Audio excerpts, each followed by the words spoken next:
All righty, folks, welcome to day 9 of the first and only 10-day boot camp. I will never do a 10-day boot camp again. I want to thank everyone for being a part of this original one, being here each and every week, asking questions, frankly, making suggestions. A lot of the 10-day boot camp was because of some of your early suggestions. We did out-of-state investings, ADU, self-management, and much, much more. Thanks for your suggestions.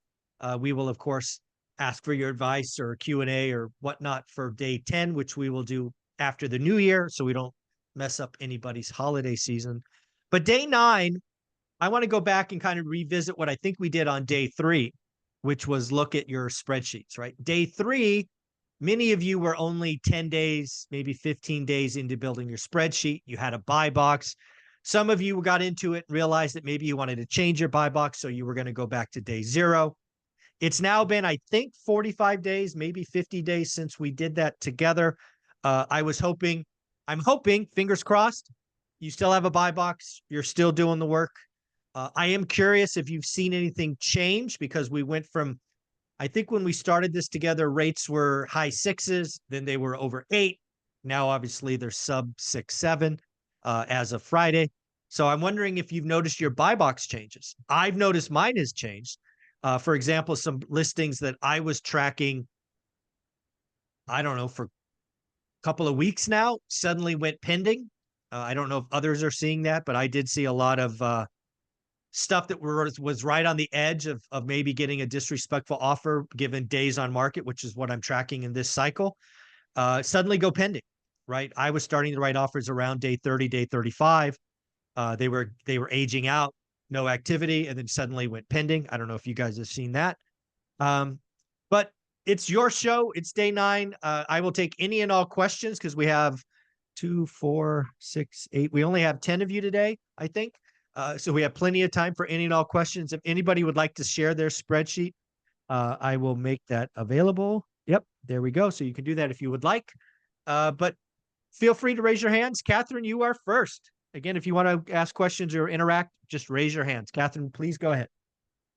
Good morning, Michael. Good morning, everyone. I'm going to rip the Band-Aid off here. Awesome. I'm soloing this morning. My partner in crime, my husband, Rod, is usually here with me on a different screen. He's on an airplane this morning on his way home to me. So I'm doing this by myself. He's my Excel guy. Okay, no problem. I'm going to do this alone, but so let me try to just go exit full screen first. And oops, I can't do that one. Share. Yeah, can I share screen? Yep, you should be able to at the lower. Okay, got it. Let's see, share screen. I got to pull up the spreadsheet. Bear with me, everybody. I'm sorry. It's okay. Here we go. Can anybody see that? Not yet. Okay, how do I do that? Yeah, so you should hit share screen, and then in the window, it should show your Excel spreadsheet, and you just click that file, assuming it was already open. There we go. Click. Oh, there it comes. Woo! Look at you. All right. I'm a tech file, and I didn't know it. Yeah, you didn't even know it. All right, so since we have time, Catherine, remind me what your buy box is, or remind all of us what your buy box is. Our buy box is in Las Vegas. We chose one particular zip code, which is 89135. It is not the most expensive zip code in Vegas, but it is one of about 3 or 4 of the most expensive. We chose it because it's one of the areas that I know very well, like the back of my hand. It's 89135. It's in Summerlin West. Yep. But it is a very popular rental area. That's the secondary reason I chose it. By the way, 89138, which is its neighboring zip code, is the quote Beverly Hills of Las Vegas. Yes. So, but 89135 is a very popular rental zip code because it's very close to all the upscale amenities, et cetera, highways, access, et cetera. So we chose that. We've stuck with it the whole time. Okay. Even though nothing is cash flowing. Mm-hmm. Nothing is cash flowing. I think one or two cash flows, but in such a Yeah. infinitesimally small amount. But we just stuck with it just to get the skill, like you said, Michael. Perfect. Awesome. So here Okay. we go. I've just got a list here and not sure. What we did notice, just to start off, is there have been a lot of price reductions. Ah, A okay. lot Good. of price reductions over the period of time since we started it, and the ones that did.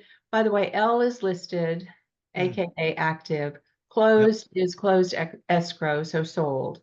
Okay. Um, a lot of price reductions on the active ones, and the ones that did close, there were a fair number of those who sold, who took price reductions during their listing and then Ah, closed escrow under asking the final price reduction. look at you. That's the stuff we're So trying to figure out. Yep. Good, yeah, good, so it good. was a good education exercise. Let me just minimize my screen here even further. There we go. Okay, not sure what I should really go into So here. let me just walk through this. So can you do me a favor? I want to see how many listings you have. So could you scroll to the bottom just to see how Yep, many rows we're talking about here? yep. Let's see here. Oh, went Okay. too So far. we're day. So if you scroll up Oops, a little bit. So okay. So you've got 68. about, yep, 68 records. Yep. So, Um, okay. Go ahead. and we go all, now, we did not do, I say he's really been the king of this and I've relied on him he did not put any make ready money in here, as you Okay. see in column O, as in All right. Oscar, Mm-hmm. because he said he would just back that in if there was any cash flow, but there Mm, wasn't. We okay. just finally, if you look in column R as in Romeo, Mm-hmm. we originally had 8.5 as the interest rate in there, and we Mm-hmm. just now changed it to 7.5 as a Mm-hmm. investor interest rate. Yep. Makes sense. So, and we got property tax in there, home insurance, not sure. We've got some little, if you see these little red Ah, perfect flags, notes. Yep. right? So we've got all the notes. Originally, 412. If you look at the sale price is 410 and it went up to 412 at one Hmm. point, I'm not really sure, but the upshot of it is a lot of price reductions, a lot of sale prices below the final price reduction. And the net result was, look at these cash flows. Ooh, Yeah, look at that. Yeah, keep your money in a money market account. right? I Yeah. mean, even just under your mattress is better. Yeah, yeah, exactly. Yeah, exactly. Just So, leave it in a pile. yeah, So I like what you have here. I guess the one thing I would have I'm sorry, what's his first name? Rod, like Rod Stewart. Yeah. Ooh, look at that. The thing I think I would have you and Rod do when he's back, maybe tomorrow, is I would take some of these numbers and try to back into how low would we have to go to make it cash flow an acceptable amount. In Because price. yeah, in We price. we figured out Awesome. it has to be between 275 and 300 to get just, I think we figured 5% cash flow. And that's even like, we might not even be interested in that because Right. although with interest rates coming down, CDs are going to start paying less than that. But so Sure. about 300 or less, and you're not going to find anything in No. 89133 for 300 or less. Okay. So the question All right. then becomes, do we continue to look in other areas of Vegas, which we could Mhm. do, but then the rent's going to be less. Yep. So what is the rental amount? I don't see that jumping Um, out at me. he didn't put that in there because it's going to be between 2,500 and 2,800 Okay. in Summerlin West. For a Okay. 3-2 plus 4 Okay. 2. Um,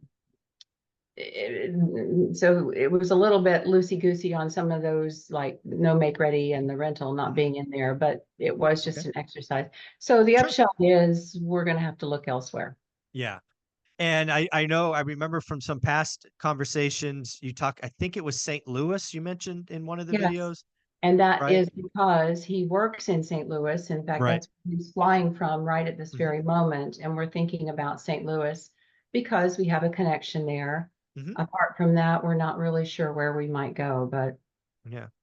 Well, the good news is I do think you've got it. I mean, you're starting to already see because you stayed consistent all this time, you started to see things, which is really hard to do if you're not focused. You would miss all of those price reductions.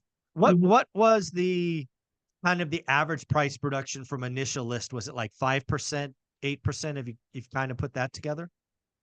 I don't have that information right now, Yeah. Michael. That's okay.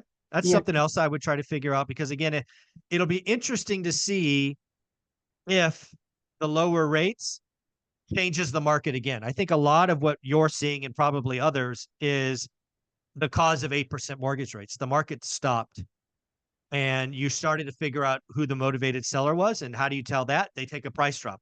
And how do you tell that? They yeah. take a price drop and they take less than the new list price. I Um, actually do fear that as well. I told Rod that last night, that now with the rates dropping, I think the prices are going to start to creep up or maybe even, significantly take off, especially with the spring selling season, et mhm. cetera, in Vegas especially. Yeah, so I think again, because you're staying consistent, you'll see it in the spreadsheet first because looks like here based on days on market, that's not a fast market by any stretch. It'll be Right. interesting to see if you continue this, if that changes over the next 2 or 3 weeks. Yeah. And Yeah. that'll be really odd, right? We're talking Christmas and New Year's, right? This never moves this fast, but I think it might. Yeah. Yeah. So I like what you have here. Do you have any questions or thoughts on where you guys are at together? I don't have any offhand. I'm sure, I'm just interested to see what everybody else has and Okay. what questions arise. So I'm particularly interested in everybody else's sheets and what they Thank arrive. you. Okay. arrive. Thank All right. you. Well, no, thank you for going first. It's always hard to go first. Thank you very much. And uh, happy holidays. Thank you so much. Yep, you Sure. too. Thanks. If you just hit stop sharing, I think we can get Van Reeth up, which I think was second. There we go. Yep. Van Reeth, you're up. All right, let me try to share my screen here. Okay. All right, let me know if you see my screen. Yep. We got it. Okay. All right, so it's on a different screen, so so I'll look away. So It's okay. so my buy box is Long Beach, California, Hmm. 3-2 Hmm. single family homes, Okay. and um I right now the yields are negative, and I think the average that I have is -11. Okay. That's dependent. I use the interest rate of 8% for Yeah. investors. So Sure. I think when I talked to somebody last week, it was in the mid sevens. Yeah. I mean, So if they're still going to be negative, it just, it might go to less. -10. Yeah. But Yeah. yeah, Yeah. still bad. Yep. Um, so yesterday when I was doing it, 6 new listings popped up, and then I think a week ago, like four Yeah. of them sold. So uh so Interesting. it's uh once the rates dropped for to like 6.5, then Hmm. things started moving off the market. So Yeah. um it's been interesting to watch. Um and so I guess, did you have any questions about the sheet? So again, it looks like the price points range from let's call it the mid fives to the mid sevens. When I look at, oh my goodness, in the No, eights. it goes up to so my range is, I capped it at 1 million. Okay. And Um what's the rent? Where am I seeing that? Okay. very T, I There it is. think it's Okay. the rent. Got it. Okay. So So the let's ones call it that are, 4 grand, just average. Okay. yeah, it ranges from like low, in the upper twos, 2000 to 4, depending on where you're at. So near the college, it's more expensive. Okay. So Yeah. um it's going to be, that's where a lot of the rent is, but then the price is higher too. So Yeah. So I'm having a flashback to my year in the Bay Area before we moved to Fresno. Like the Bay Area was negative double digits on everything. I'm having flashbacks to that. okay. And you're well on your way to learning the skill of doing this, which means you'll be like I was faster if you happen to change. Um, have you found any long-term buy and hold investors in Long Beach? Have you started networking? And is there anybody making cash flow? Is it buying and adding ADUs, or I mean, Um, these are bad. These, negative yeah, 10% is bad. so I talked to a couple of investors, and they're in multi family. Okay. Like fourplexes or like bigger? Both. So I met a Okay. couple people that do that, and so they've held on to their units pre COVID. And so Okay. once COVID happened and the rates dropped, then they refinanced, and then it cash flows a lot. Um, Oh, okay.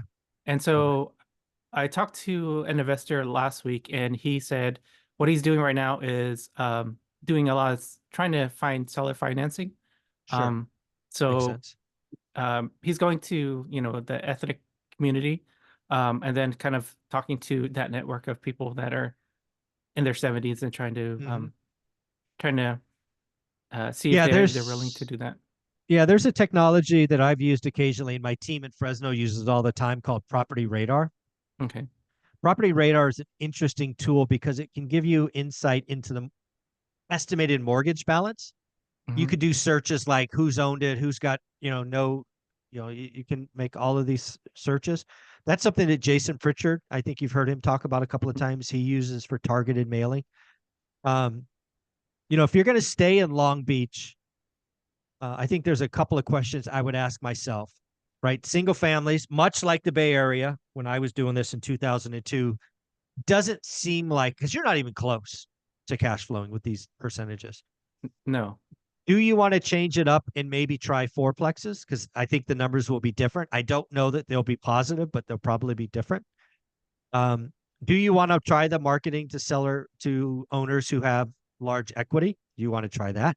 That's hard. That's obviously a lot harder than fishing on the MLS. Or do you want to start drawing circles like Olivia and I did and say, what's an hour away? What's, an hour and a half away? What's 2 hours away? That, as I've been very clear, saved my butt. I don't think we would have ever bought something in the Bay Area because I was never going to bet on appreciation. If Olivia didn't sit me down after a year and say, this isn't working, we need to do something else, um, she really saved us. So how do you feel about this? Do you think you're getting it? Are you seeing the market move and change? How's this feel? I see how the market's moving and changing. And it's just different because since I grew up in Long Beach, I'm like some of the Sure. areas I'm like maybe they've changed, but in the 90s they were like war zones. And so Yeah, it's like, what are people doing? This place is crazy. Yeah, we have a city called East Palo Alto. It was very much where you would go to get in trouble. And Mhm. yeah, I swore there'd be cash flow there in 2002. There wasn't. Okay. There wasn't, and it got, now it's completely changed. So it's pretty wild. So So what else? What else are you seeing? so I did talk to the other investor, and he was looking to like quads, Hmm. but then he suggested trying to find things that need some fixing and then kind of like flipping them. So he had a seller financing deal that he couldn't sell uh with a mortgage just because the roof needed replacement, and then that owner didn't want to do it. So he Sure. basically did that, and then now he's relisting it for, 400,000 more. So that's what So his suggestion was, to kind of stack cash, as you say. Um, yeah, I mean, you got to take what the market gives you. Absolutely. I mean, I mean, that's what I did. Do in Fresno. I'm actually looking at a 4-house package right now. That will make sense as a flip, pretty much for the same reason, right? It's ugly enough it won't pass FHA. I'll probably get a hard money loan on this one. Um, yeah, you got to take what the market gives you. If you learn Long Beach and the market says make chunk money by buying fixers, that's not a bad thing, but it's certainly not long term buy and hold. But if you're gonna stay in Long Beach for the next couple of decades, there'll be plenty of times to make chunk money. There'll be other times where buy and hold works. The markets evolve over time, right? The market we have today won't be the market we have in 2 years, I don't think, if that makes sense. yeah, yeah, and I think one of that guy's units, it was like I think it was like a 1-1 or a 2-1, and he was saying Section 8 in this area was like 2,800. That's what he could get for that unit. I'm like, Wow. so it's So that's pretty good. yeah, and so I'm like, there's no reason to like try something else if the the county's Yeah. going to pay that much. Yeah, Yeah. So I would go verify that because you yeah. can do that online, right? Hmm. But yeah, I mean, maybe, maybe you look at units 2 through 4s. I got to be honest, that's not something I did in the Bay Area. We were very much house oriented just because that's all I knew. Now, thinking back to 20 years ago, I should have probably looked at fourplexes. I didn't in 2002. It might be. And like, how many listings you have here? I see it stopping at 100. Is that the last one, or it looks like there's more? No, Look at you doing the work. so That's really good. yeah. So 144. So it's the blues. They were listed and they were taken off market. I need to go back and check the sold prices for the orange, but those are the ones that um And sold. again, column C, I'm guessing is days on market. Yes. Yeah. So did you notice anything? Because again, we started this when rates were, I don't know, 7s and they went to 8. And now they're coming down. Did you see that impact your market? Yeah. So when they went to 8, things sat on the market a lot longer. And then when they went under 8, then things kind of started moving. And now, sub It's 7, they seem to be like things are coming on and then coming off really quick. within 2 weeks. So yeah. Yeah, yeah. I really do think we may have started the spring selling season early, given how fast rates fell. Yeah. Pretty wild. Yeah. Any other questions on this? Um, we talked about quads. Yeah, Is there, I guess, stay staying in the area versus looking 2 hours, 4 hours away and versus out sure. of state? I'm not sure. Like, how should I think about that? Because Again, if I had to do it again, I should have looked at quads before I went to another market. Going to another market where no one, you got to build a brand new team is it's hard. I mean, I failed for 5 years, right? I fired 5 property managers and all of that. It's hard. I should have at least attempted for 30 or 60 days to go from houses to units, like duplexes through quads, because they're different rent, different expenses. Sometimes, like I think you've heard the lumberjack say this many times. He hasn't found a house that cash flowed in his market in 5 years, but he finds units all the times. So I think that warrants inspection. I think investing in your backyard is the right answer for most people if you can do it successfully. And let's just be clear, at negative 10%, it's not a house, or at least it doesn't appear to be a house. But I would switch to units before I went somewhere else.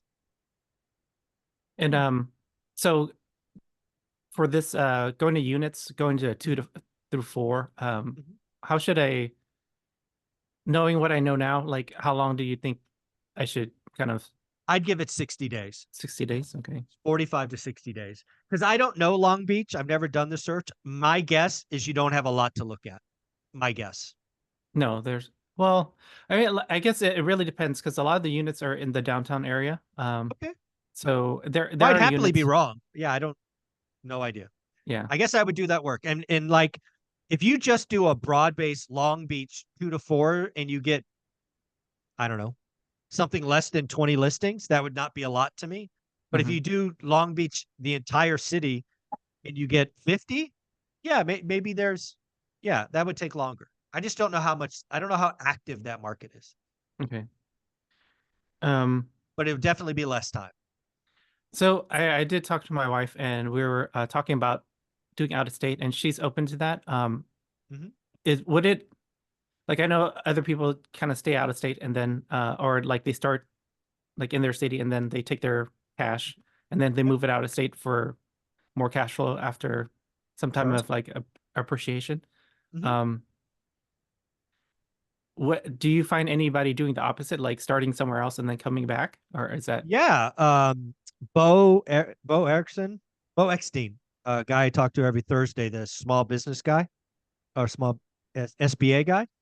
He was investing in Indiana and Michigan, I think, and he's selling all of those and bringing them back to Vegas Okay. because he got worked over by out of state folks, and he's like, hey, instead of bragging like I have 12, he's going to get 2 because he wants to self manage. He's got a baby on the way, and he's got all these other things going on. He wants to simplify his life. So yeah, it absolutely does happen. Yeah, absolutely. Okay. I don't know. Can I have one more Yeah, question? please. We don't have a lot of folks today. I want to go. Okay. I want to see if we can use 2 hours. So ask away. Okay. So we talked about kind of like kind of the tech stack. Like, how would you evolve your tech stack now versus like when you started? I think the one tool that I would pay for if I was starting over would be PropStream, because it gives you a look inside of the seller, inside of the mortgage, and you have all these really, really great searches. Yeah, that's the one tool that I would use. And I get people sending me all these other ones. That's the only one that I would use. If I was going to self-manage, maybe Hemlane, but I've never self-managed, so I I don't self-manage, so that's not my thing. Dion uses them, especially for advertising. But yeah, the one I would use to find deals would be PropStream.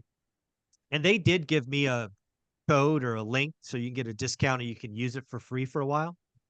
I don't think I can, let me see if I can find it and give it to you in a text. Let's see. Yeah, I'll find it and put it in the link. I think I know how to do this. So you can try it out for free.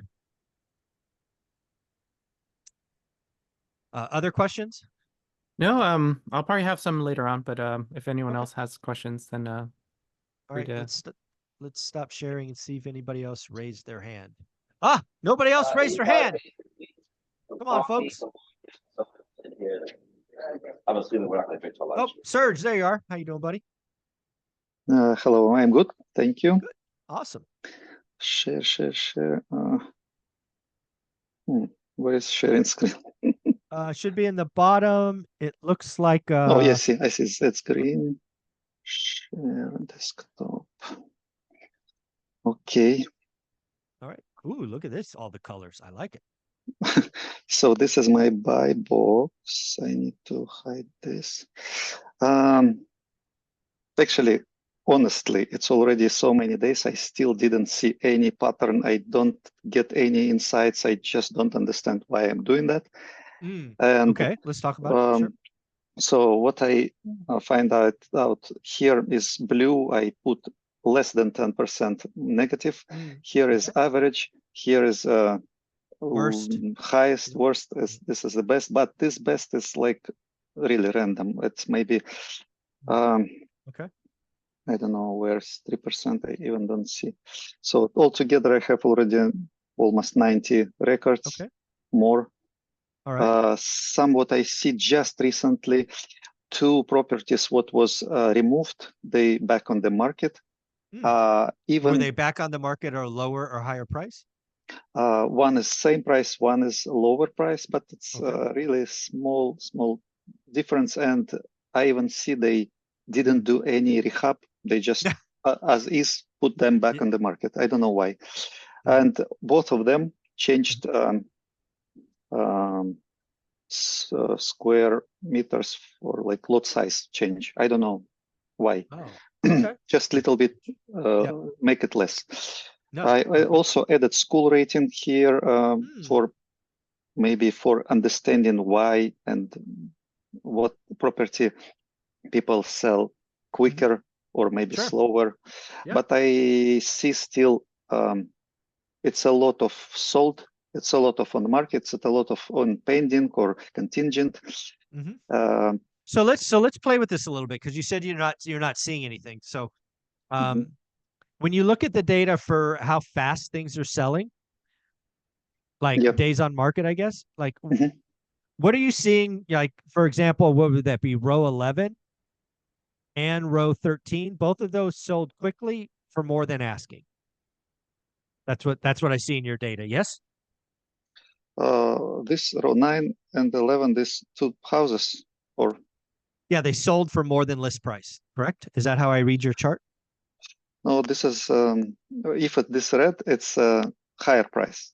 That, If yeah, it's right. green, then lower. Like for Okay. example, this little bit lower.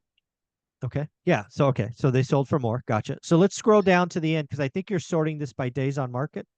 Yeah. So what's happening at the bottom? All right. So clearly the longer stuff's on the market, you get a discount. So Yeah. that's interesting. The discounts, can you scroll up just a little bit? So the discounts, roughly speaking, start around day 60, it looks like. Mm-hmm. Right. So that's information. Can you scroll up, see if there's any other big greens?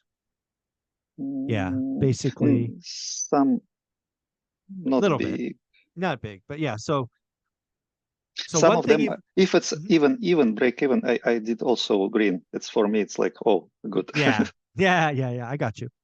So okay, so all right, so we know one thing: the longer, like most markets, this is not rocket science, but your data validates it.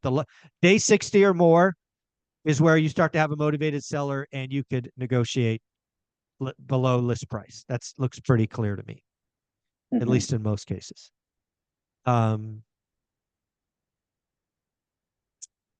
Okay, I'm just looking. What is column price change? What is that little green box? The 129, the 50, the 20.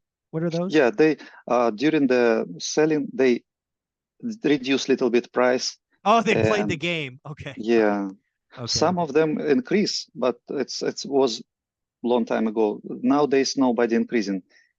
And mostly they drop in a little bit. All right. And if I remember our story from past weeks, you chose a market around where you live, yes? Yeah, it's Bay Area. Yep. How many of these did you actually go see? I saw like several. Physically, I saw most this longest on the market. I just like you recommend. I think why they spend so many days on the market. I went there. Awesome. I didn't see like it's bad district or bad neighborhood. It's not desirable, like for me, my point of view. But I think it's also because something inside. Maybe it's a lot of work required to fix it.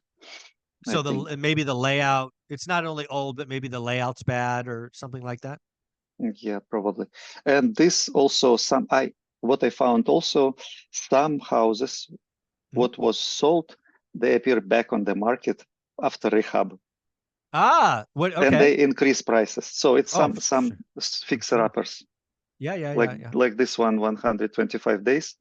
Okay. It's now again on the market, and it's brand new, beautiful house. For how much? So it was it's 2, 1, graphic. So it's 2 now. It's 879. Previously, it was 645. All right, so this is about 250 grand. So have you been in it? So you were in it before, and did you go back in it after? No, I didn't go, but I just saw pictures. You saw it online, yeah. Yeah, it's like usually people do complete rehab, beautiful, ready for sale. Yeah. It's the Bay Area is a crazy market. So where are the rents? Oh, there they are. Okay. Yeah. And also rents changed. I checked that houses what gone from the market or removed. Yep. Their rent, and then now, for example, they back on the market. I check, and it's sometimes more, sometimes less. At different numbers. I don't know why. It's also dynamic. Yeah. So you're saying the asking rent is a little higher or lower than what you thought it would be? Is that what you're saying? Different than previous. Maybe some of them I checked on different sources, like Rentometer, and then I check on Zillow. Maybe that difference, I don't know why. But sometimes it's $500 difference. I think, wow. Well, yeah, that's a big. I mean, that's more than 10%. Okay. All right. Maybe it's changed. Yeah. So did you see any change in the market when we went from 6 to 8 back to 6.5? Have you seen the days on market, speed, inventory? Have you seen anything change since you've been doing this? Not really. Oh, interesting. Okay. It's like its own life. It's continue going on. Now, Have you started to see, like, let's look at the new listings, which I think are the top. Like when you're starting to see these new listings, like row 4 through row 8, when you, because you've been looking for a long time, tell me what you think of that one on Horning Street, the one that's cheap at 500 grand. You've been doing this a long time. What do you think? What do you think's going on there? It's a cheap 2-1, probably needs a remodel. Let me see any. Oh, it's no photos inside, so never sold before. I think it's old house which they try to sell. People will rehab it probably. Right. So for example, that would be one I would go through, because you might be like Long Beach and you might be like the Bay Area when I did this in 2002. There is just no cash flow here. Right? The Bay Area hasn't had cash flow since 2002, but there are investors making money in San Jose. There's lots of them, right? And maybe the opportunity, I think, like Van Reeth talked about, is to go negotiate, find fixers if you want to do that. I'm not saying you have to, but there are some expensive markets that cash flows really, really hard, if not impossible. And, you know, San Jose, California, a lot like Mountain View, it's pretty tough. But there are investors making it work in the Bay Area, and I think it might be by buying these ugly ducklings and, you know, polishing them up.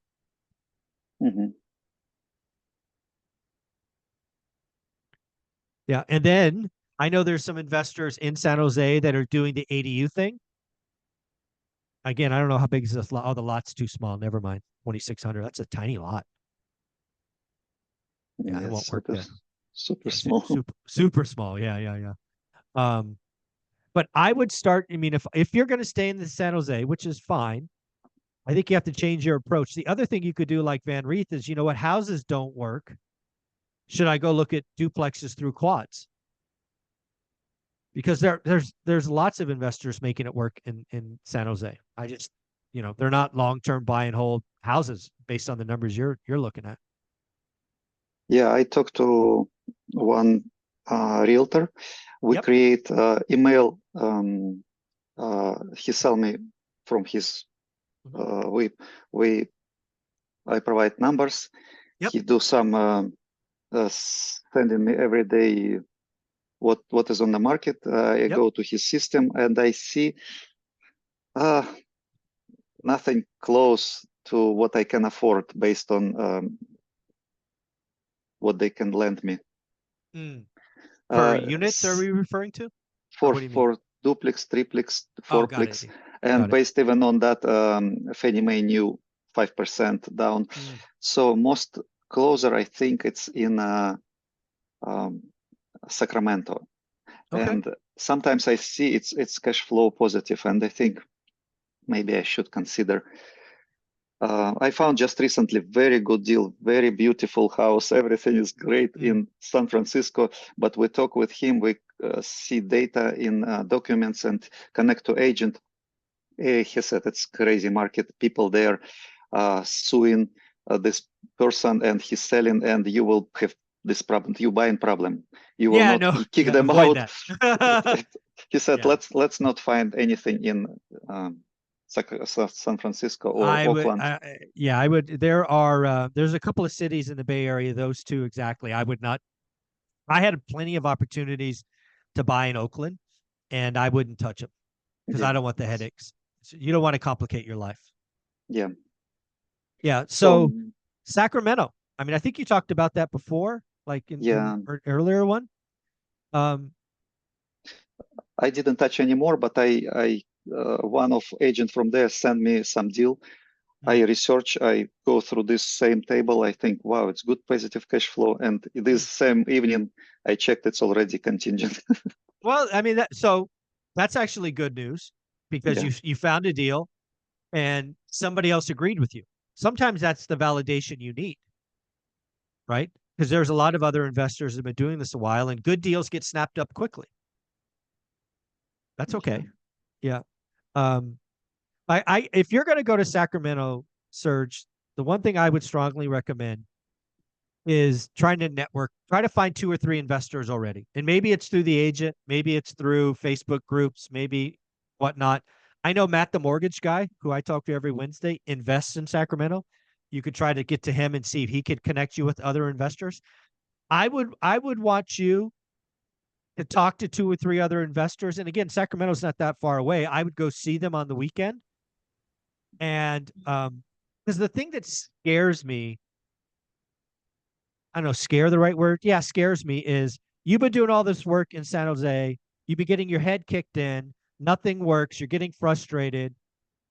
You pivot to Sacramento. You look for 5 days. You find a deal. You put it in escrow. You close, but you didn't do the work for 30 or 45 days. Maybe you bought a great deal, sure, but maybe you bought an average deal. That kind of scares me. When, like, I did the same thing, right? I'm in the Bay Area. I'm in Mountain View, Palo Alto, Cupertino, all these cities. Nothing worked, nothing worked. I go to Fresno. I'm like, oh my God, everything cash flows. But that's because my bias was to the terrible Bay Area market. Don't rush the process. It will be faster. It will be much faster, but it won't be 5 days. You got me? Right? It'll be a couple of weeks. It'll be 3 weeks. It'll be 4 weeks. You got to figure out what average is. And again, Sacramento average will be way different than San Jose, but don't buy average. You want to buy a great deal, or you want to negotiate a great deal. And to me, that starts with networking with successful investors in Sacramento. Does that make sense? Yeah, I just think about networking. It's just talk to them or join capitals or. Oh, no, just talking. What do you think? Okay. Where you at? What part of the city should I avoid? Do you have any other contacts? I'm looking at this listing. What do you think? You're just trying to get people who are already there to give you the insight that they're seeing. Okay. Sounds good. And the one contact I have, Matt, the mortgage guy, he's got several units there. He could probably give you others. You could post in our Facebook group. There may be a couple of people that are looking in Sacramento as well. It's a market I hear about every now and again. So maybe our community could help, with some pointers. Yep. I just think about duplex, triplex, or fourplex to move there to make this 5% because it's this, and it should be not far from my work to prove that I'm moving there. Yeah. Sacramento, it's most far area, but it's affordable prices. I would like closer, but it's. Yeah, I don't. So Sacramento, what's like 2 hours from us, roughly? Yeah. Roughly 2 right. hours? Yeah. Yeah, I can't think of a big market that's closer than Sacramento. Yeah, nothing jumps out at the moment. I mean, there might be some little smaller cities. I don't know, but those are the things we have to think about. Yeah. Okay. Yep. Thank you. Okay. Sure. Thank you. Okay, I think somebody raised their hand. Yep. Hey, John. Hello. Hi. How are you? I'm good. How are you? Wonderful. So I'm looking for duplex to quadplex to house hack. Okay. What I consider to be an expensive market. And I've made and remade my spreadsheet more than a few times. Okay. Generally speaking, my perception of all of it is a duplex may cash flow. The problem is I'm paying well under market rent. So right, I remember. Yeah. So my effective rent actually still goes up, even to hack the duplex. Right. If from what I'm seeing, it feels like if I would wait about 18 months, saving the whole time, I could get into a quadplex that probably would actually effectively equal or slightly lower my rent. Okay. I All just right. wonder if I'm missing an awful lot when I project 18 months forward. What do you mean by that? Project 18 months forward? What do you mean? Well, I mean, I'm making certain assumptions about, the rent where I'm at not going up Oh, got it. crazy, Right. prices not necessarily going totally crazy Right. versus, am I missing appreciation on a duplex that it might cost me 300 more a month now, but eventually I get it back. Oh, I got you. Yep. My concern is that the duplex that costs me more now is essentially a trap because it keeps me from saving enough to get anywhere else. Yeah, that's not an option in my book, right? Going backwards, trying to create an anchor. That doesn't feel like a very good answer to anybody. So I think your inclination for a fourplex is the right one. What is I don't, it doesn't jump out at me. What does a duplex roughly cost versus a fourplex in your expensive market? Just so I have context. 220 to 260 for a duplex. Okay. Quadplex, a cheap one is 4.25 to 550. Okay. All right. And I'm a 5% down. Yeah, house hack. Yep. Right. So, that adds a lot of costs that you don't have otherwise, which makes it hard to be profitable. Right. Okay. And then like on a fourplex, what do you think? What are you estimating the rents are? Recently we're looking at about 1,200 a unit. Okay. So Who? Oh, who's talking? Let me mute somebody. You're going to Unbelievable. Somebody's unmuted. Mute. There we go. I think I got him. So this is this screen is some older data. Okay. And then well, Okay, that I see it. and then this is kind of my newest spreadsheet where I actually look at 5% down, which obviously the yield is so skewed that you can't use it. Right. So I've been looking at the net effective rent. The only couple because it's a house hack. Yep. Right, and the only couple of duplexes that work are very ugly. Yeah. Physically. Yeah, no, I got you.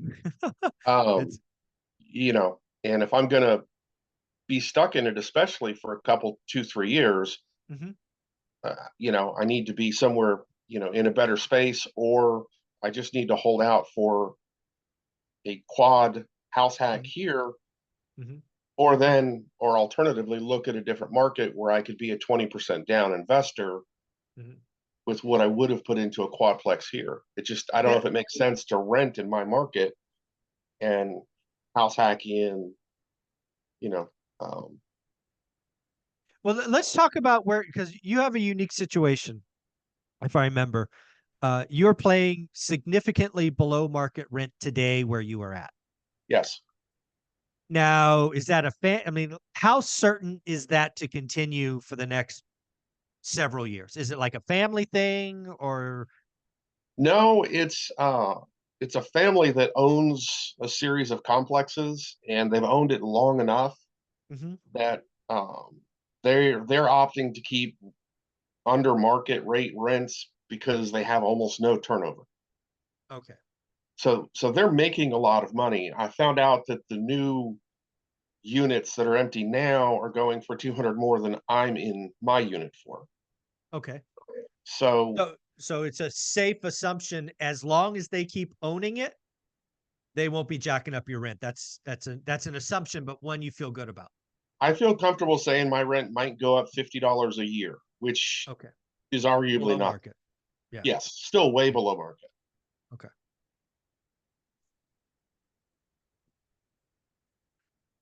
So at some point I've got to figure out, do I wait for a quadplex where I'm at because it is a little expensive?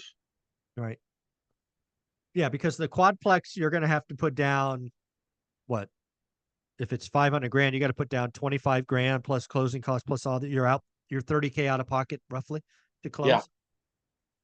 And a duplex, you're roughly you're probably 18 grand for a duplex. Yes. Okay. And the duplex, my rent goes up $300-400 a month. So really what we're talking about is how fast John could save 12 grand is what I'm kind of piecing together, right? The delta between the two. The two, right? Yeah. So is that what you're telling me? It would take you about 18 months to roughly save the additional 12 grand to get into a quad? Because I don't think a duplex is a great option for you. You don't want to go backwards. Yeah, I would say 18 months is the best way to phrase it. Yeah. Okay.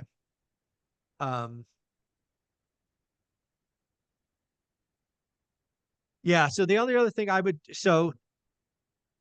the thing I guess I would look at is I would be looking at quads and probably quads only.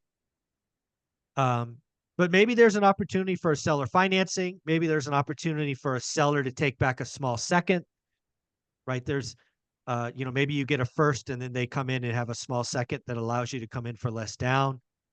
The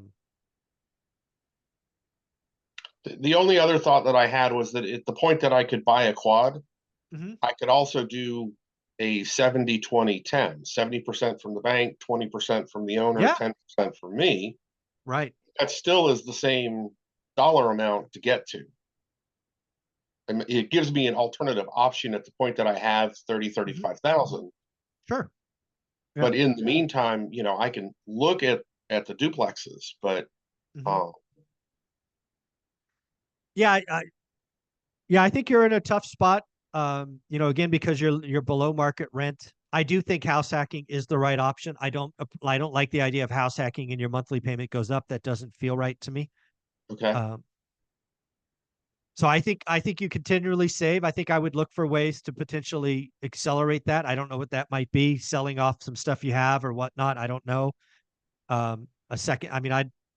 If this is where I was at, I would, I don't know if I'd get a second job on the weekends or something, but I would try to get the 12 grand faster. Because 18 months out in a market where interest rates might be falling, that again, I'm very clear with everyone. I think the spring selling season may have started already if rates keep coming down. And, if prices go up 4 or 5%, it's just like you're on this treadmill. I just have that vision in my head. It's like John's trying to catch up, but the market's running ahead of him. Right. It doesn't feel good to me. Is there a world in which it could make sense to enjoy the low market rent here and buy somewhere else? Absolutely. I think there's plenty of people that rent where they live and then they invest. Their first purchase is an investment property. Absolutely. People do that. But it's not a 5% house hack, obviously. It'd be a purchase. Right. Investment purchase. Okay. Well, I think, I would like to have a roof over my house that was my roof. Of course. I think house hacking, I've done 10 interviews of new investors and I think 7 of them, they started with house hack. It's that powerful. I'm with you. The question is how fast we can get John the 12 grand. That's where my brain is. So right. How fast can we get? Because if you can cut that in half from 18 months to 9 months, there's less of a chance the market gets away from you. Like 18 months in real estate, lots of stuff could happen in 18 months. 9 months, the picture gets clearer. Okay. Thank you. Yeah. That's what I'd be working on is there anything I could do to cut the time in half to save the 12 grand or 18 grand? I forgot the math I did, but I would try to cut that in half. And in the meantime, keep a track of my market. And because you never know. An opportunity could come up, seller financing. As soon as you stop looking, you go backwards. It should, at this point, it shouldn't take you that long. Just keep looking at it, see what's new, asking questions, growing your network like we talk about all the time. If you can, go see properties. You got to stay in the market. You got to keep a pulse on it. at this point, because you've been this consistent, it shouldn't take that much time every day. You're doing good work. It's just you're some of the variables we're playing with are not normal, right? You live below market. You know, there's just some wrinkles there that are not common, which is a good thing. But you know, I think the path is clear. To me, it's very clear. How soon can John save the money to get the down payment for a quad? That would be my myopic focus, because then your rent goes down and you're an owner. And short of a special duplex, right? I've got a target. Yeah, exactly. I nothing better in my mind than tell me what my target is, because then my mind zeroes in on that target. I agree with that for sure. Makes sense. All right, thank you. Oh, no, thank you. Good job. Good job, everybody. I mean, everybody's being consistent. You're learning things. I think we've had a couple of tough markets, you know, Long Beach, San Jose, Vegas. I mean, it's no doubt it's tough out there, but we're doing good work. So that feels good. Thanks, John. Thank you. I can figure out how to stop sharing my screen. I think it's at the bottom. It says, I don't know what it says. Or maybe you go back to share screen. Or actually, I think I can stop it. New share. I can stop it. Thank you. I got you. No problem. All right, so we've already done Serge and John. Anybody else want to raise their hand, ask questions? We could be on anything. It doesn't have to be about the Excel sheet. I have blocked out 2 hours for this. Serge, you got more? Yeah, oh, good. I have a question. I have a temptation.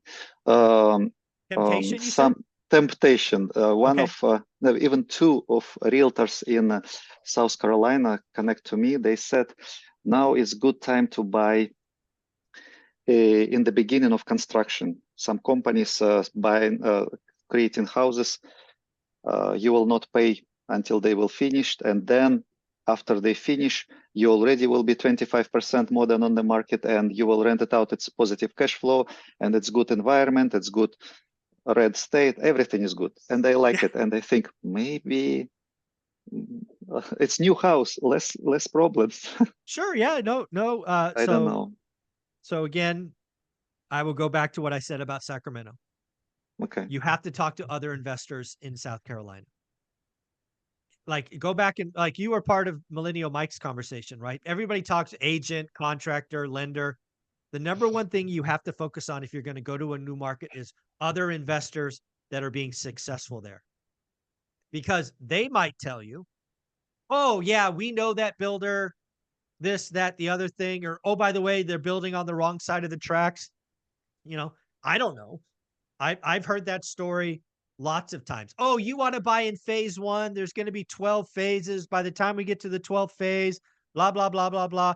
Oh, but I mean, I've even had builders come to me, Serge, and says, you know what? We want to sell you the model home. We will do a 2-year lease back for the model home. And oh, by the way, we have 13 phases.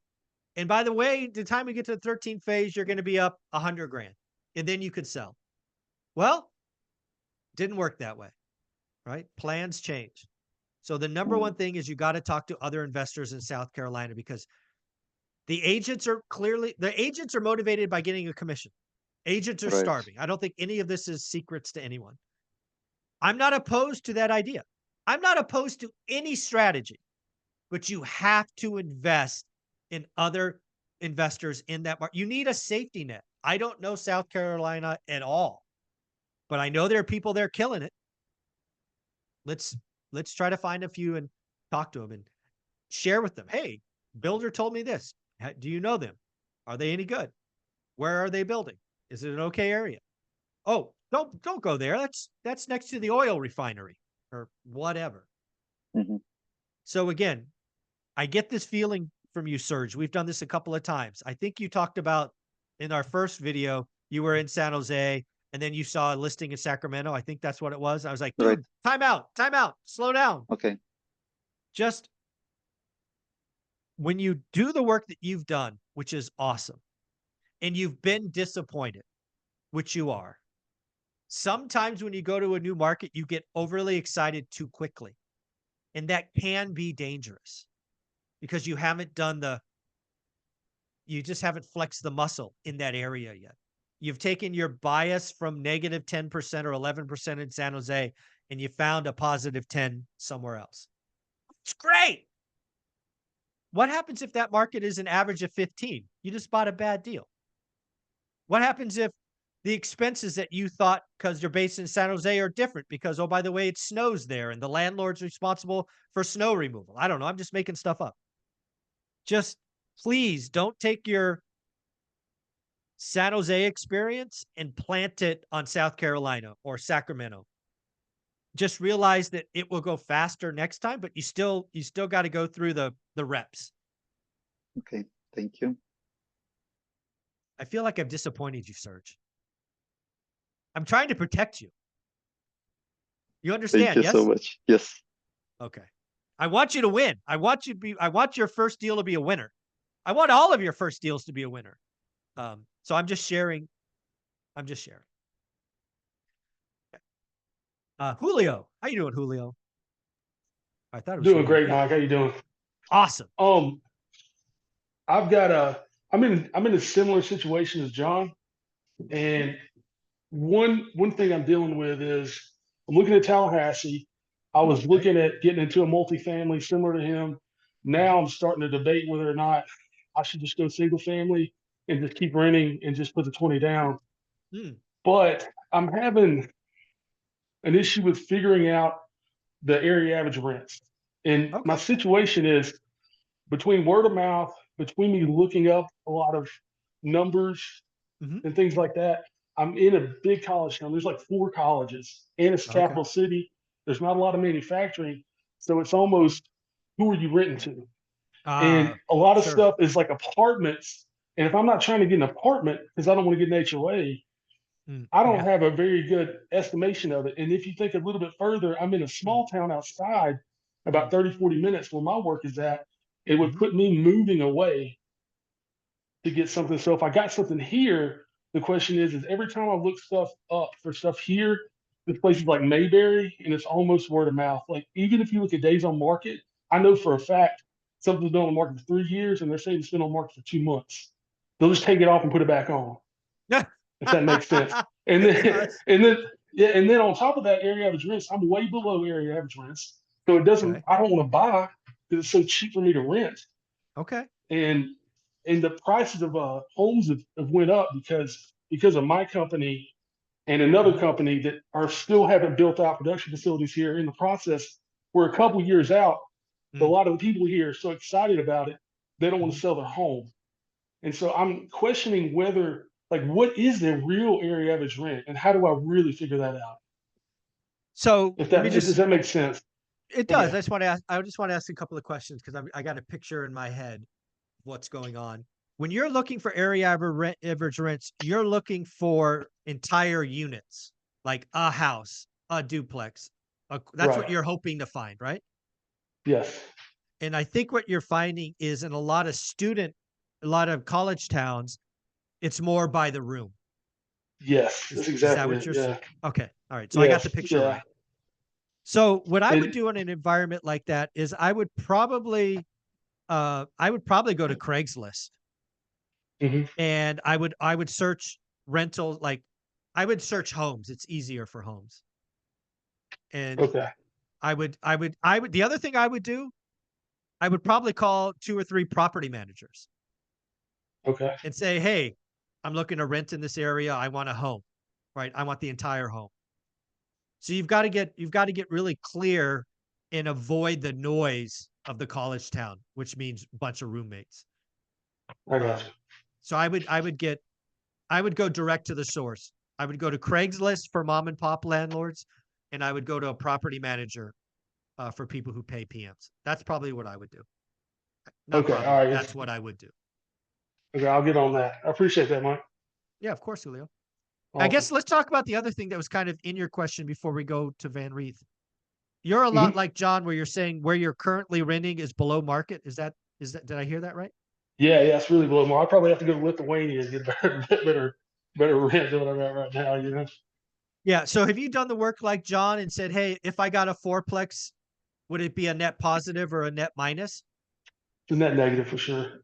Wow. Yeah. You're that far below? Yep.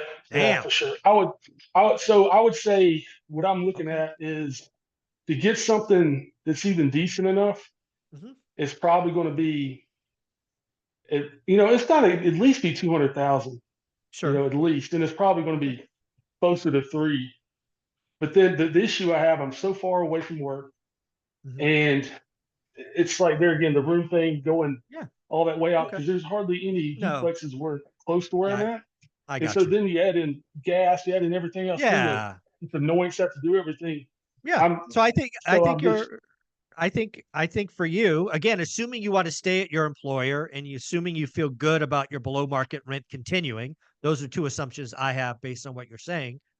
I think you're going to go buy and, be an investor first. Rent where you can, and then buy your first. And plenty of people do that. A lot of people in the Bay Area do that. A lot of people in, DC and Texas do that. And it's okay. It's all right. You're building if wealth. You don't get the house hack, which again, right, for you sounds like it would be a negative. So why go backwards?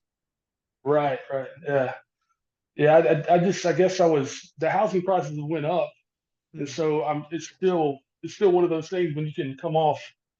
I wouldn't say almost no money, but like there's a big difference between coming off 20 grand and coming off like 50 to 70. Yeah. But in the reality is I could come off a lot less for a single family, but I would really need to know those area average rents for where I'm at Yes, you would. Yeah, in you would. other places. So Yeah, you don't want to I get guess that what, wrong. You don't want to get that wrong. yeah, yeah, because that's what I'm scared of. Because I look at the stuff every day, and I'm like, I just don't feel confident in my spreadsheets giving me the correct numbers. Yeah. You So I know? would go to the sources like we talked about. Cut out the Okay, middleman, for go sure. direct. I would call every property manager. I mean, if it was me and I was that concerned, I would go online, Google every property manager serving that area, and I would call each and every one saying, I want to Okay, rent a 3-bedroom, 1-bath house. What's it cost me? Just go right to the okay, all source. right, all right. Appreciate that. Of Cool, course. Good luck, Julio. sweet. Thank you. Of course. All right. Back to you, Van Reeth. So I was talking about looking at 2 to 4 units. Yes. So should I still keep my current buy box of single family homes, or should I kind of add that put that aside and then look at the 2 to 4? What I'm sensing, and again, you have to correct me if I'm wrong, single family homes in Long Beach aren't going to work. I think we've kind of come to that opinion. What I would do at this point is I would dump that and I would start with units 2 through 4s because they're that much different. The expenses are different. The insurance is different. You don't want to mix houses and units. That's like one of I think a conversation we had with someone else back in video 1 or 2 was like, either you're doing units or you're doing houses. Don't mix them. So if I look out of state, should I wait until I figure out what the average yield I is? would do I would do units first. Let's see if we can't get your backyard. Let's do 45 days. Okay. And see what that looks like. And then at that point, you will have exhausted Long Beach. Okay. You would have done houses, you would have done units. And at that point, you're going to say, is it that important for me to invest in my backyard? Or is it time to go out of state? Okay. So in about 45 days, if the spring season really started right now, like, I feel like the markets kind of would get away from, where it's at right now. And I suspect the inventory is going to go. I don't know that prices are going to take off. I just think it's the speed, right? We're pretty stretched on affordability. I think anything that's not clean still gets a discount. Because the only thing that's going to go quickly is below the median clean, like FHA approved. All the others, we still have stretched affordability. It's better than it was a month ago, but it's not great. We're probably in the top 5 worst years, even after this rate reduction. We're not the second worst, which 1980 or 81 was the worst. We've come off that a little bit, but it's not crazy. It's not going to be 2020 again, I don't think. Okay. So it'll just take longer to find those kind of properties. What will happen if I'm right, speed will become more important than it was a month ago. Okay. It'll be about speed. It'll be about knowing your market. You have to take a shot. So, do you think that people, buyers will have to waive contingencies and all that, or No. is it okay? No, I don't think we'll see 50K over, EMD released, wave inspections. You might get wave appraisals for owner ox, but that'll be the stuff we're not buying. We're not buying the cleanest, pretty 3-2 on the market. Okay. No, I don't think that'll happen again. I certainly hope it doesn't happen again. And I saw a question below about expenses.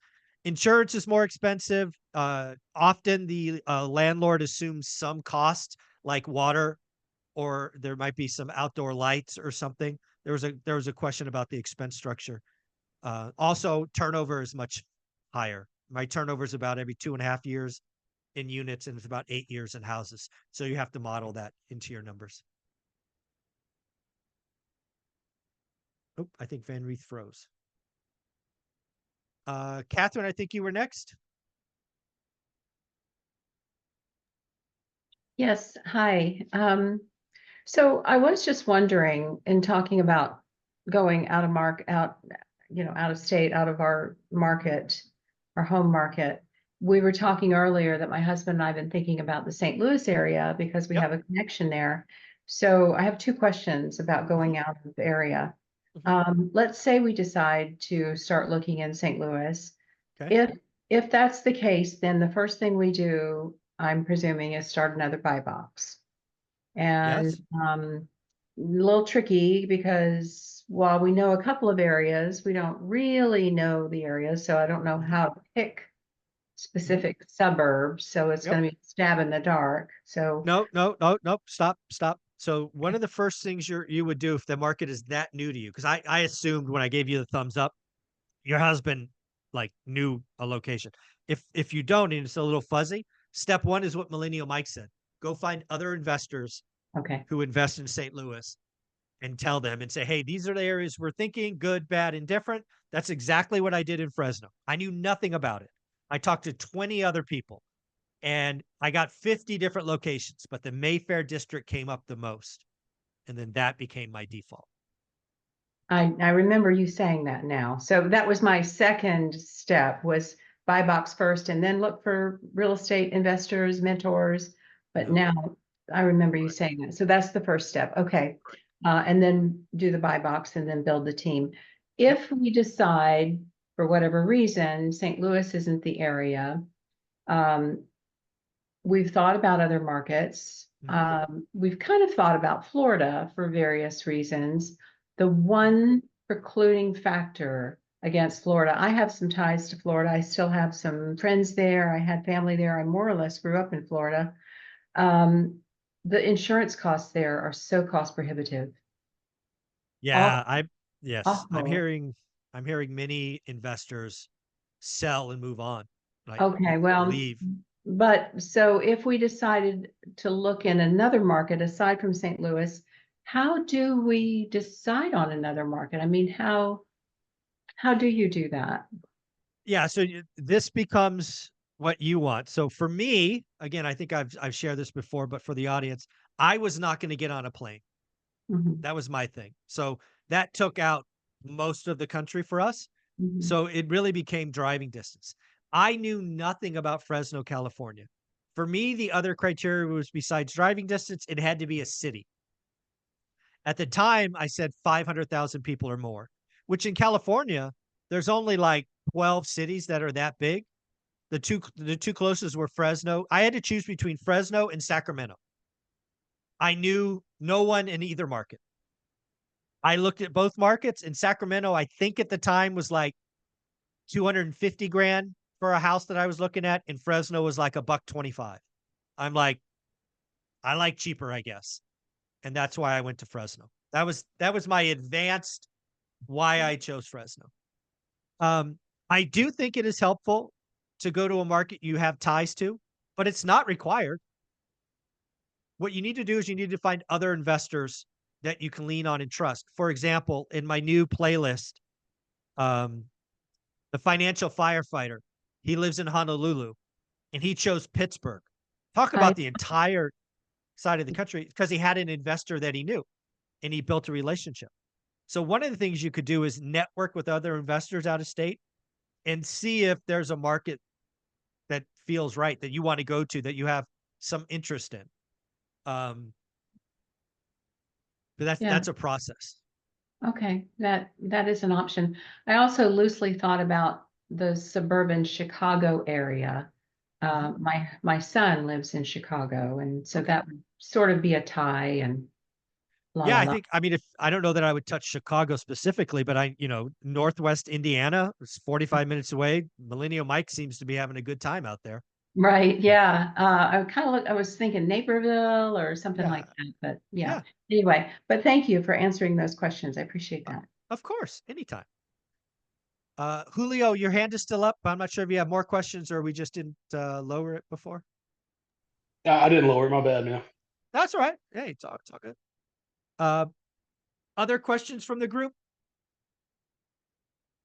How you doing, Richard? I see you there.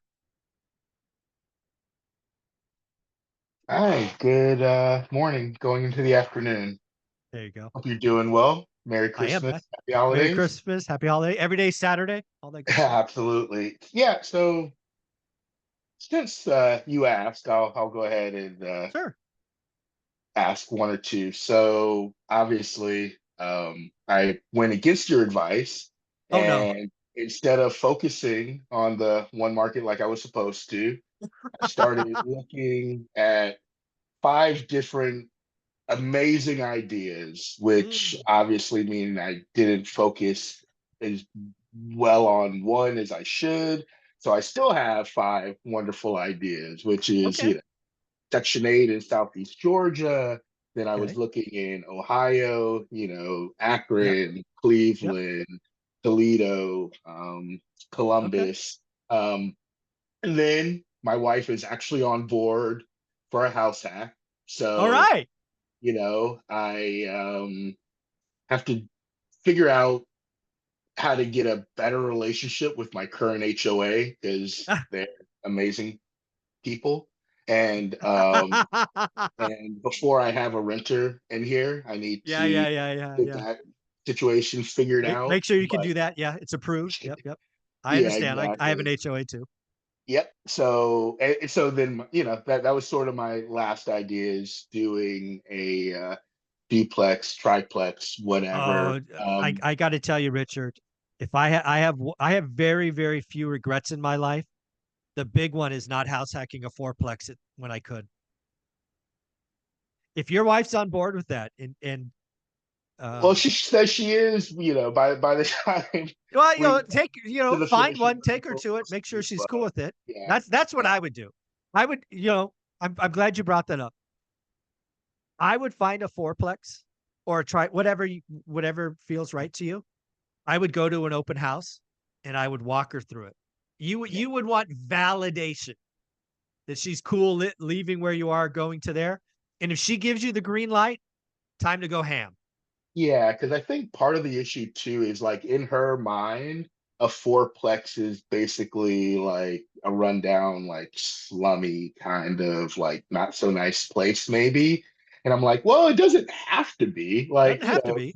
We could trick it out, darling. We're in Ackworth, which is like a nicer area around here, and like, do really nice finishes in a really nice neighborhood. Then it can be a great I would, Richard, you got to close your wife.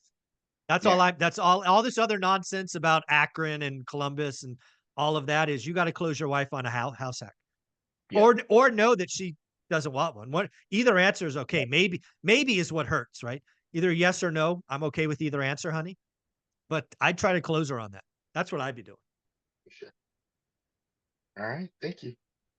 I'm not sure if I helped or hurt, but it is my opinion. No. Well, so I guess the main thing is just I need to focus because, I am kind of all over the place. So in my mind, like I have cash set aside, so that's an option. And then I'm part of some other groups where I should be able to find private money so like I have options and different ways of doing things, but my thinking was, all right, if I focus on the Section 8 in Southeast Georgia or South Georgia, then I can get in there for 30 to 60. Maybe I put 20 in, and the rents are low down there, so I won't cash flow a lot, and appreciation isn't high down there, but it's 5 to 10%. It won't be an alligator. There are always people down there. Yeah. Section 8 8 and stays for a non-Section long 8 time. Yeah. at rent. There are a lot of renters Mhm. down in South Georgia. Sure.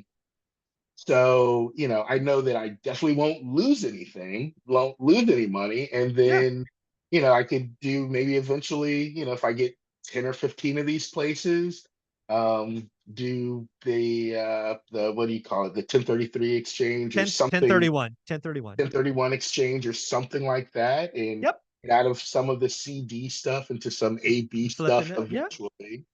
I like So the it just seems strategy. like a good way to kind of like just get started is sort of my It thinking. seems like it definitely seems like I love the no alligator. It does seem low risk. It does get you in the game. But again, if your wife is serious about a house hack, go close that. Sure. Yeah. Awesome. Okay. All right. That was Very it. cool. Thanks, Richard. All right, Amy, are you still set on Sacramento house hacking? Or did something change? I think I remember that right. Yeah, you remember that right. I'm still looking into that market. I will say I have not been as diligent as I should, looking at it daily. But yeah, I'm still planning to move there eventually. But yeah, it's just the numbers don't work out very well, as people probably aren't surprised to hear. And so I think, like what Mike said last week about networking is really key, because like I feel like if I look where everyone's looking, it's right. Chances of me finding something that works, that makes the move worth it, is very low, slim. Yeah, because like I'm kind of in a situation too where like my housing expense is pretty good, so it would really have to be a very good deal, for me to be worth moving somewhere far away and then having to build a new life somewhere. So so yeah, I think I really need to like talk to investors who you just never know. Maybe networking, they end up being like, well, I know someone, or know some, or they maybe themselves want to sell something and can work out a deal. You never know. Other than that, I think just like looking on the MLS, seems to be kind of like the results others have been getting. Yeah, it's tough out there in California markets for sure. Do I remember right? You were looking at buying a house and then house hacking with roommates, or were you looking at units? I forget. I was looking at house hacking with roommates, because when I actually talked to Matt Gouget like before, and I was telling him that I didn't really find a lot of the inventory was very low for multifamily, and then the inventory that was there was like properties that I would not feel safe living in. And junk. Yep. yeah, and then he was like, oh yeah, you don't want to live in that kind of housing. Yeah, like, you don't want to be there. Yeah, you don't really. Yeah, the stuff's not that nice. Or the thing I remember about one of our conversations was, and I know Fresno has this part of town called Tower. I'm guessing that Sacramento has an older part of town where the craftsmen and Tudor homes are. They're probably built 80 years ago. They've certainly been updated. Have you ever looked in that area Because that's not an area that a lot of people, investors would look at, I don't think. You mean like the Tower District of Sacramento? Yeah, I don't know what it's called in Sacramento. In Fresno, the Tower District is a really small footprint of older craftsman homes. You know, they average 80 years old. For example, they're not the new tracks. Every house is different and unique. I suspect there's an area like that in Sacramento, which might be, because usually they have more bedrooms. It might I don't know if you've looked at that. Frankly, I don't know if it exists in Sacramento. I'm just guessing based on experience. Yeah, I think, I don't want to say it incorrectly on video, but I do think there's like an area where it is kind of like the smaller, kind of like what you're describing. And I think the pricing is cheaper too. Like I think more in the 300, 400 range. But like, because I was thinking if I house hack, if it's just like a 2-unit, even with that price point, it wouldn't work. Okay. So I think I really just mainly need to find something where the term works, and then I can add like at least 1 unit to the property. Otherwise, I'm not sure if it would work. And again, it sounds like you have currently your like a couple of the other examples, your current housing expense is good, and thus, you got to make sure if you're going to leave that, you're not going backwards. Yeah, that is one thing that I realized, like I resonated with others, which has been kind of making me tread more cautiously. Yeah, and again, so one of the, again, I don't think we've exhausted the house hacking for you, but at some point, again, like the other two, if your living expenses currently are below market, and maybe the right answer, like the other two, is, you know what, I'm going to buy just a straight up investment property instead of trying to house hack. I mean, that's at some point that has to become something you wrestle with. Yeah, and I agree. I don't think I'm there. I'm not done with the house hack. I haven't exhausted that yet, but I definitely was thinking like, at some point, if this still keeps not working out, I would rather make another move than being stuck and not ever going anywhere. Makes sense. Very cool. Thank you so much for chiming in. Yeah, thank you.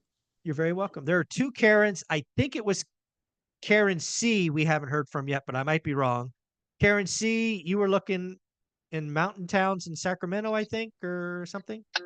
Yeah, I was looking. Sorry, I'm driving this morning. It's okay. No problem. And I actually just pulled over, so that's good timing. Anyways, I was looking in Orangevale, and I've driven it, and I have to tell you, some of it's okay, and some of it I wouldn't live in. There you go. And so, yeah, and then also, it's all negative, which is sad and depressing. And for a while, there were hardly any listings. And then lately we've been getting some more listings, but I've been keeping it at a $500,000 range because I know that with my other one, I can't probably go higher than that. So there's stuff that comes on the market, but it's higher than that. And there was one that was nice, that was clean, and it sold in 4 days. But most of them are sitting on the market for quite a while, and we're getting price reductions. So when you're saying on the market a while and price, are these ones that you would consider, or are these ones the junk that you would never consider? Some of them would be iffy. But, iffy. All right. And then we've had, I think, 3 be pulled off the market because they needed way too much work. I mean, we're probably talking $50,000 worth of work. It was, so they did not get anywhere and finally pulled those off. Okay, that's good. That's good data. The thing that I would, again, just trying to move the needle forward, is I might take one of those iffy properties that you talked about, and I might work the math to figure out how low I would have to offer to make it a non-iffy property. Okay. Okay. I mean, some of this is just about building the muscle to understand at some point it is a deal. Mm-hmm.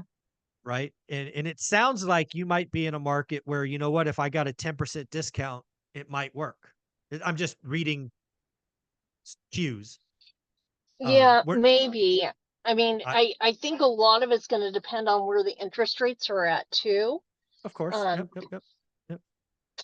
But the newer stuff is not sitting on the market as long. I mean, I don't know. When you say newer stuff, you mean newer listings, or do you mean The newer listings, okay. this, if it's higher, if it's not a super old house. So I had limited it to 20 years, and then I threw a couple in there that were over 20 years old because there was nothing coming up. Yeah. You gotta have the search populated with. Yeah, I would think because I don't even know, where are you again? Orange? What? I was looking at Orangevale, so there's some more stuff on there right now, but I don't know Orange. It sounds like, is that a city or a town? I don't know Orangeville. Sorry. It's a portion of Sacramento. Oh, okay. So it's a it's just a little subsection. Yeah. Okay. So are there tract homes? Are there a lot of new developments there? No. Okay, I got it. All right. I mean, there's new developments in Sacramento, but not here. More out like in Lincoln.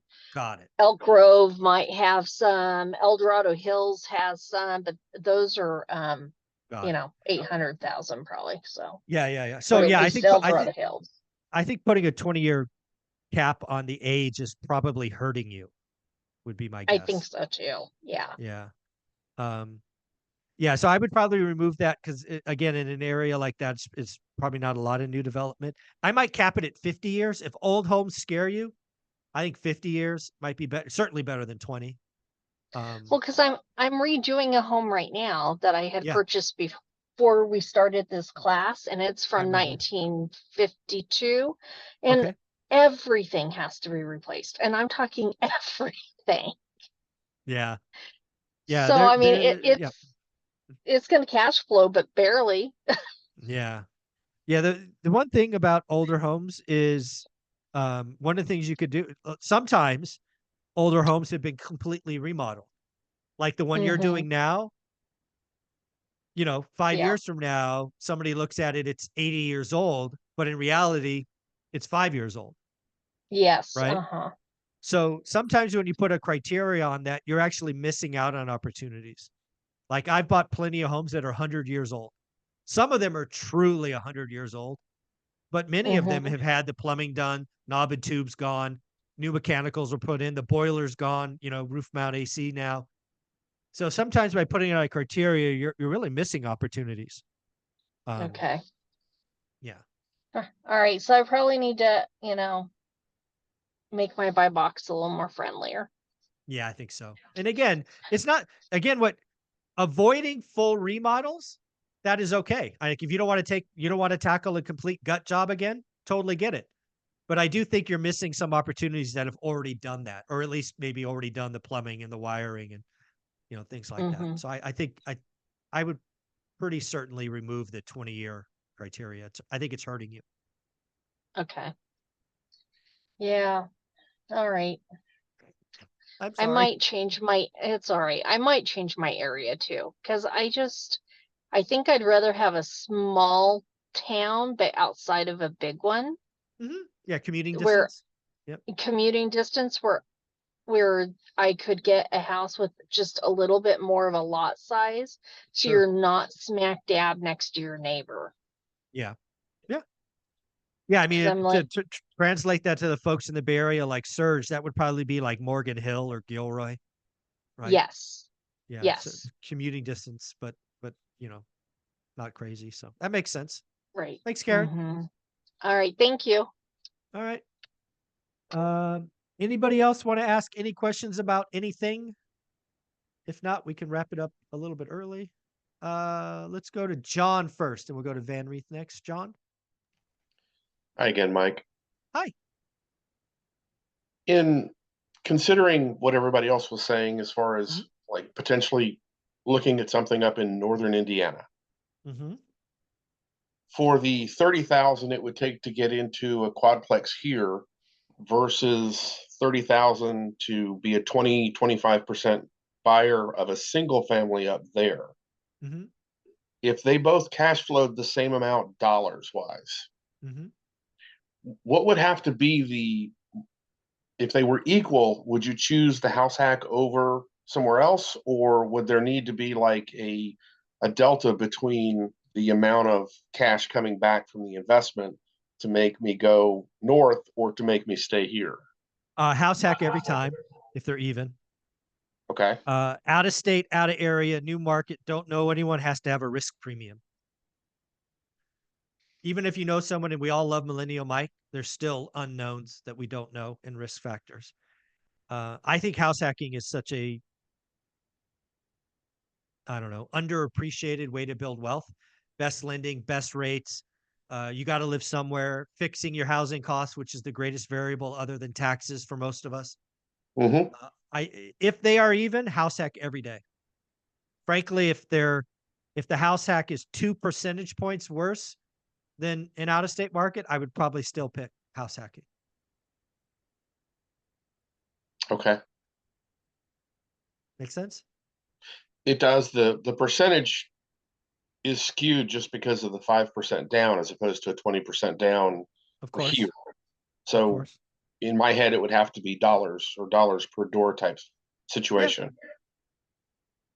Yeah, I mean, you can look at it in any way. For me, it always translates. Every investment for me is a bond, so it's all about yield. But that's just me. Okay. All right. Thank you. Of course. Van Reeth. So since we're talking about yield, my Yeah. question is, right now it's the yield is for a bond, it's like what, 4 or 5%? 10 years 4, but sure. Yep. Yeah. So how do you think, how do you process like the market? Like say Long Beach is, if I find something with a quad that's like 2%, like how would you think about that? And again, this is an investment for you, not a house hack, right? Yeah, it's an investment. Yeah. Yeah.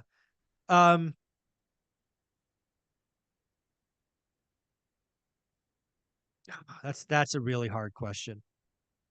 Again, if I was in growth mode, I would take the 2%.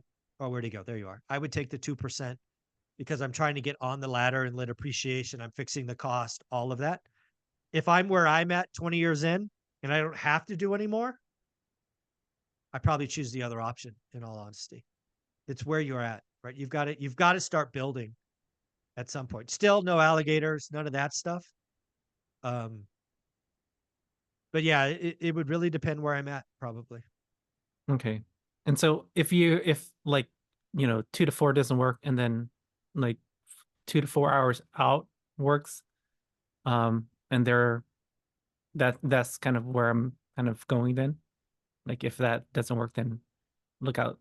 Yeah. Look at something So else. again, I'm gonna take you to Mike Zuber and Olivia kitchen table 2001. We just spent a year looking in the Bay Area, nothing worked. All negative numbers. The first thing we talked about is where could we go? And my answer was, I'm not getting on a plane, honey. I already traveled too much, blah, blah, blah. So that allowed me to go local. If that's not if that doesn't bother you, out of area or out of state is an equal decision. You don't know anybody anyway. So I'm not saying you have to go out of area first. I'm just saying that was right for us. I think either option is okay.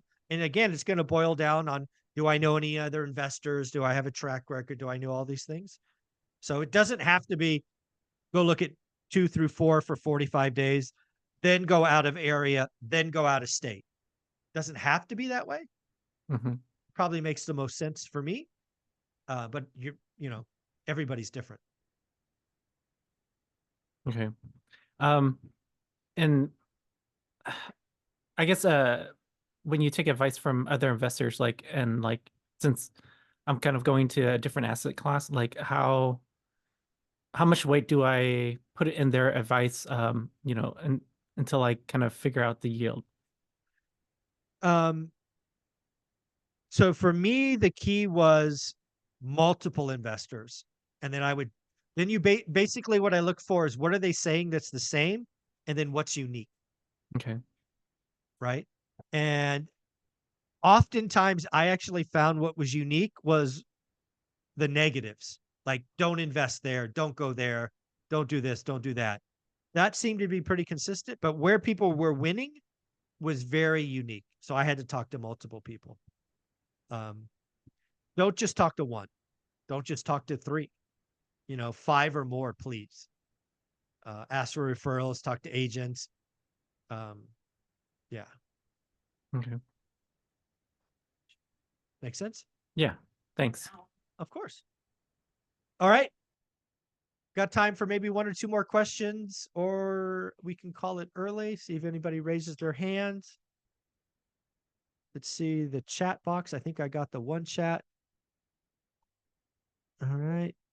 So I got the expenses. Merry Christmas. Happy New Year. All of that. Any questions? I don't see any more. All right. So let's talk about day 10.